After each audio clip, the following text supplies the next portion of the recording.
So, hi everybody, thanks for having me. So yes, we're talking about cancer screening, so breast and cervical, which is probably mammograms or smear tests or pap smears is the other way you might know these things. And really, these are tests that people should be having regularly, but we do realise that there are a lot of people that are overdue, they put them off, or maybe have never had them done at all before. So what I'm hoping today to cover is just talk a little bit about why it's important, what's involved with having these tests, and at the end I will be talking a little bit about breast self-examination as well, but that will become relevant as we come. Happy to take questions as we go through, but I will be stopping for questions and I'll be hanging around just for the next coffee break that we have if anybody's got any questions afterwards. So hoping the tech works, it's not my thing. And I'm hoping you can hear me because it's quite windy, that's causing a lot of noise. So if you can't hear, just say. Cancer screening, and apologies for the slides, they're as much my reminder as anything. So it's a way of testing people for cancer, people that might feel healthy, but to see if there's any signs of cancer. And the NHS offers a free cancer screening programs for not only the breast and cervical, which I'm going to talk about today, but there's also lung cancer screening and bowel cancer screening as well. And the reason why do we do this? Because if we can find these things early, it means that treatment can be simpler, often it might be easier to treat it, and it's more likely to be successful. And screening saves lives. I think Dr. Smith has already said, 2,000 lives a year are saved with cervical screening, 1,300 a year from breast screening, but those are just estimates, but it is important and it's worth doing. And cervical cancer in the UK is the 14th most common cancer for women, but actually in the world it's the 4th most common cancer in the world. But I think it's only 14th in this country because we've got such a successful screening programme. It's continuing to evolve, and I'll be talking a bit more about that, but it's really successful. And cervical cancer is cancer of the neck of the womb. It can happen at any age. Most common in younger women, about 30 to 35. And they say about 1 in 142 women will be diagnosed every year. Now, I must apologise, I've done this talk a few times over the last year or so, and I haven't updated this one, which is just to show that the programme is changing and things are improving. So, cervical screening or smear test is free on the NHS. They will send you out reminders. It starts at the age of 25 now. Certainly when I qualified, it was much younger. And unlike on this slide, and hopefully you can't see because it's too small, from 25 to 49, it happens every 5 years. It used to be every 3 years, but because of advances they've done in the programme, we now only need to do it every 5 years. Then it's up to 64, so you have up until 64.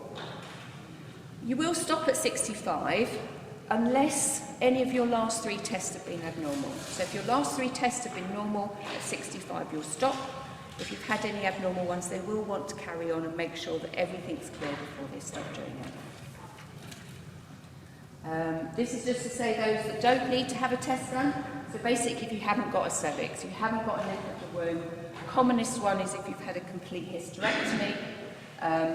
Sometimes if you've had radiotherapy, and as I say, the age ranges, if you're under 25 or over 65, you won't need to have it done. And the thing to say about the test is it's really important. It's actually not a test to actually find cancer. The screening programme actually is trying to prevent cancer in the first place. It checks for really early changes that could turn into cancer, and those early changes are treatable, and that's why it's really important. And what the test does is it takes a small sample of cells, checks for a thing called human papillomavirus, HPV. I will talk a bit more about that in a minute. And then it might look for cell changes. The test itself only takes a few minutes.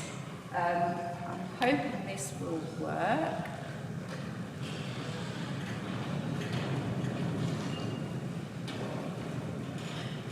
A smooth, tube-shaped tool called a speculum will be inserted into your vagina and used to open the walls of the vagina so that your cervix can be seen. A soft brush is then inserted through the speculum to your cervix. The brush will rotate a few times to collect the sample. The brush will then be washed in a specimen pot, and the pot will be sent to a lab for testing. Remember, you are in control and can stop the test whenever you want to. You can ask to lie in a different position or ask for a smaller speculum if the standard size is uncomfortable. That's really just, I think you can see it showing about the test. What I did want to do is show you about what they do it with. Some of you may not have seen, because I'm sure you just think, okay, they come as individually packed, because they're sterile, once use only speculums. I'm going to pass this around for you. So they come in different sizes, because we are all different shapes and sizes. And as I think I showed you on the video, this is gently popped into the vagina. They do this to open it slightly so you can see, and then they get the swab, take a sample down the end. Okay, I'm going to pass this round. What I really would like you to notice, because, and Dr. Smith remember, there was a day when we used to do these with wooden spatulas. And then people have names for smears and talk, it has a scrape and it just sounds awful. What is somebody going to be doing inside of you? But actually, these are the new things that we use. And they are really, really, really, really soft. So all they're doing is gently going around the neck of the womb to take that sample. So I really would encourage you, and that includes you. Just have a feel, don't scared. Everybody wants to have a look. The metal ones. The reason we don't use metal ones, it's all about hygiene. There was a time in GP practices where we had metal ones that we used to clean in our practices. They're now single use. So it's all sterile, we don't have to worry about the hygiene side of things at all. Sorry? Cold metal ones, yes. I can remember being a medical student in the gynae clinic, and they were lovely there because they used to line the metal ones up on the radiator, warm them up a little bit. I'm very considerate.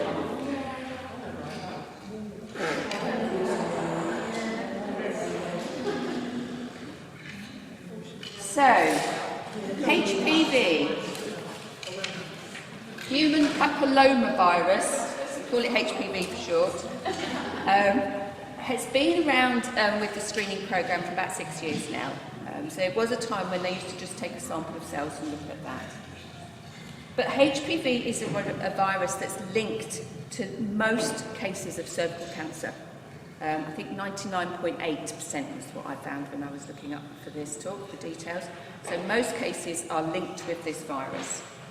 So that's why we now test the virus when we do the smear test. But what is it? It's a virus that you can get from any skin contact in the genital area. So I think it talks there. So any skin contact, if you're sharing sex toys, any oral sex, anything like that will pass the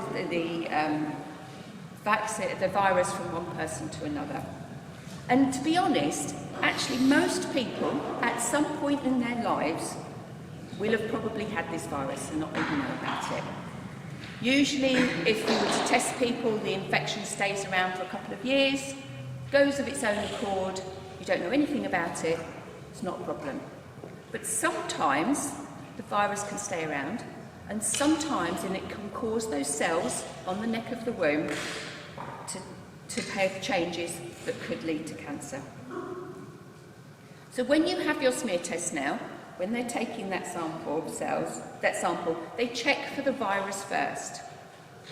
If you have got the virus, they will then look at the cells to see if they're abnormal and see if they need you need any treatment.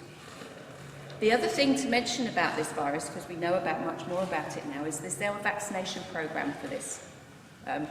The ladies on the immunisation table are here. So it's a vaccination that is offered to boys and girls at about the ages, I think it's year 8, to the ages of 12 or 13. It's also offered to other high-risk groups as well. And the vaccine does cover most of the viruses. Although it's called human papillomavirus, it's actually a group of about 100 viruses. But the vaccine covers most of those, if not all of them. So at the moment, even if you've had the vaccine at school and you're now coming of an age where you might be needing to have your smear test done, you should still have the test done, because the vaccine doesn't cover everything, but it does cover a lot. And they are starting to see now that the vaccine's been around for a few years now, that we are starting to see that the cases of cervical cancer in younger women is starting to drop. So it is starting to make a difference. But it does make a difference to the test now, because they test for the vaccine first. Just come on to this bit. So when you have your test done, you usually get a result and a cover letter. So now, very recently, you would normally get a letter. What they're doing now is those results are coming through on the NHS app. If women obviously haven't picked up that result or don't use the app, you will still get a letter eventually. Okay, so that's what's happening. That's if your result is negative. If your result is normal, it's negative, there's nothing to worry about. It will come through on the app, or you'll get a letter eventually come through, just to let you know. And there are 4 possible results that you can get, that it's clear. The HPV is negative, there's no virus there, and so what will happen is you'll just get your next request a reminder in 5 years' time. The second one is that it might be positive for the virus, but when they've looked at the cells, there's no abnormal cells there.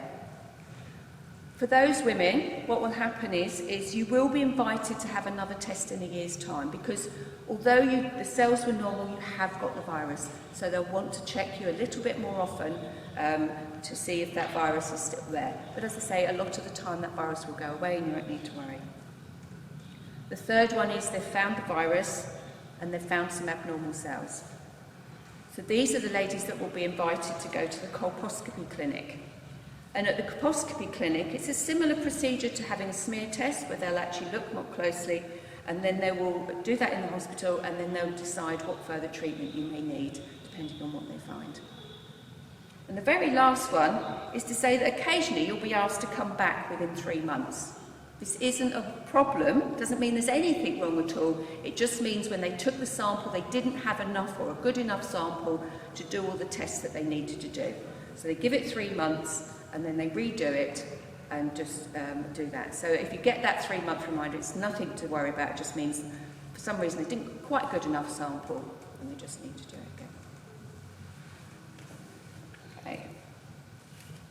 So lots of things, lots of questions that people ask. Is it painful or uncomfortable?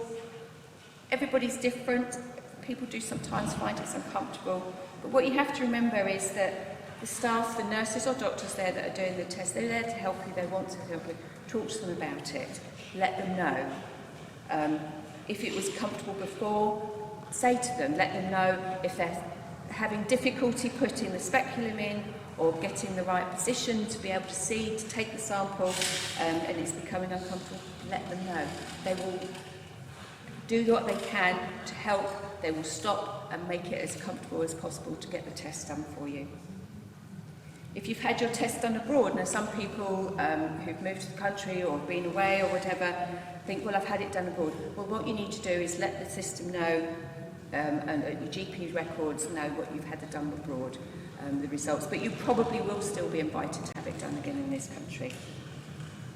Do you need to do anything in preparation? So ideally not have your appointment when your period's due, because if there's bleeding, and really avoid the couple of days before or after your period, so avoid that time. And ideally don't use any vaginal medications, lubricants or creams for a couple of days before the test, because obviously there might still be some of that around, and they might be taking a sample of your HRT gel maybe or something else, rather than taking a sample of the cells. And who performs the test? So most people have it done at their GP surgery, so it'll either be the nurse or the doctor. There are sometimes other clinics and places that you can get it done. And the other one is, do you need to get it if you're not sexually active? And I think that goes back to the question if you've had any type of contact, sexual, intimate contact with anybody that you may have picked up this virus at any point, then you really should be having the test done on a regular basis.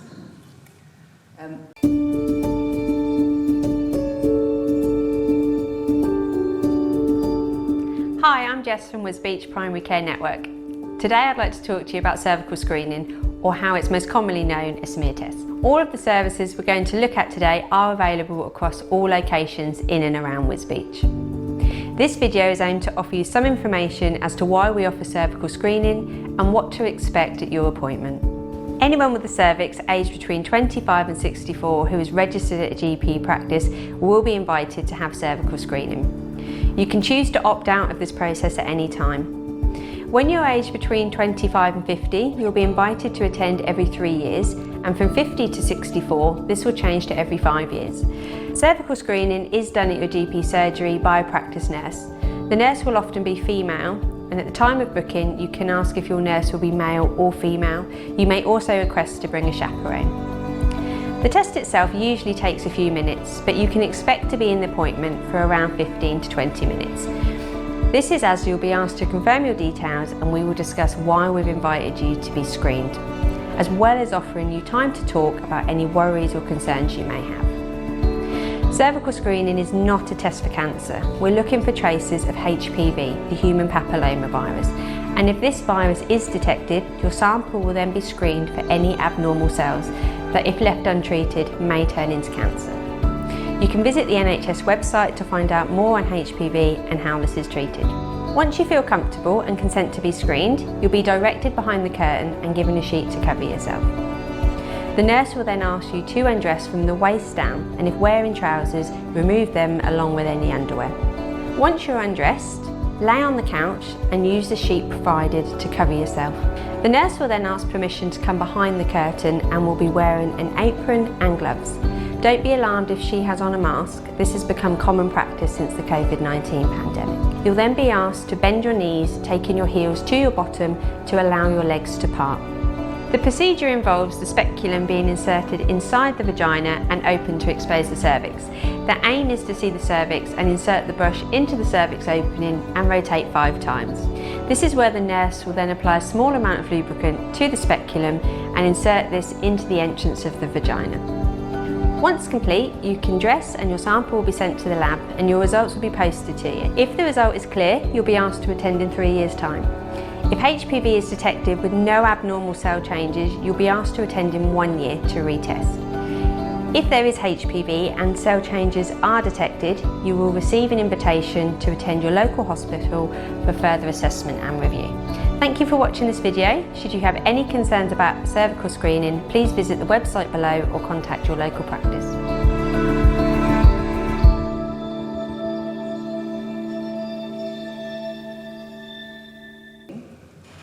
So, I think I'm going to stop there. So that was cervical cancer, cervical screening, or smear tests, or pap smears.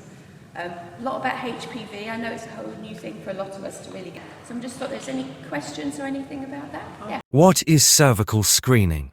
Cervical screening, often called a smear test, checks the health of the cervix, the opening to your womb.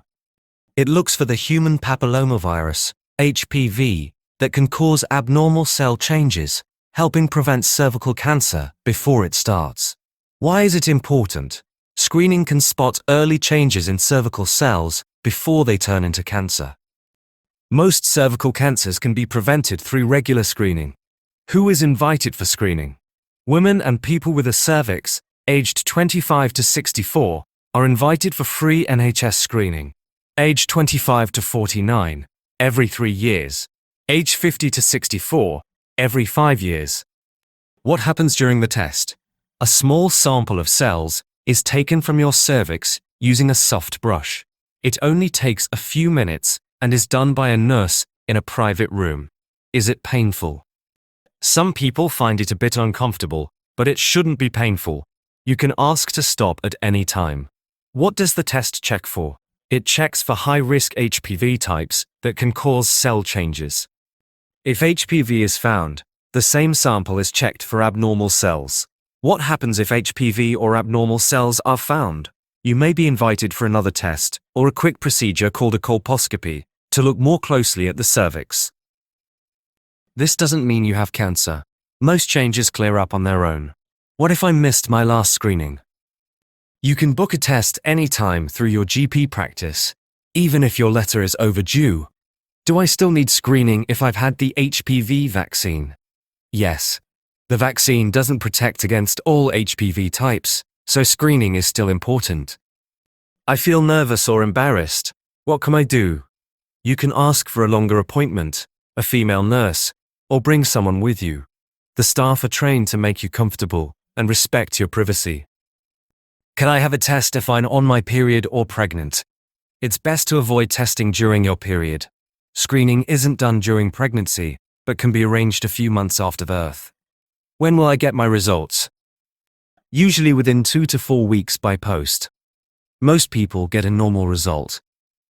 What is HPV and how does it spread? HPV, human papillomavirus, is a common virus passed through skin-to-skin or sexual contact. Most people get it at some point. Why is the HPV vaccine important? The vaccine protects against types of HPV that cause most cervical, throat, and genital cancers. Who should get the HPV vaccine and at what age? It's offered to all children aged 12 to 13 at school. Anyone who missed it can have it up to age 25. Can adults get the HPV vaccine too? Yes, up to age 45 in some cases. Ask your GP or sexual health clinic for advice. How many doses are needed and how far apart? Usually 1 dose if given before age 25, or 2 doses 6 to 24 months apart, if older. How effective is the HPV vaccine? It's very effective at preventing infections with the main cancer-causing types of HPV. Is it safe? And are there any side effects?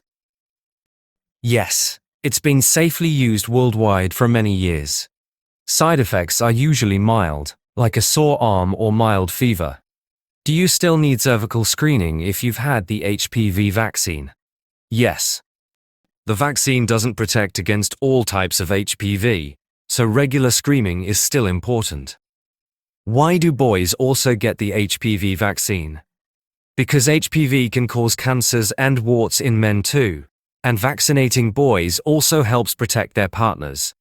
The information provided is for general information only and should not replace personal medical advice. If you have any concerns about your health or screening schedule, please speak to your GP or practice nurse.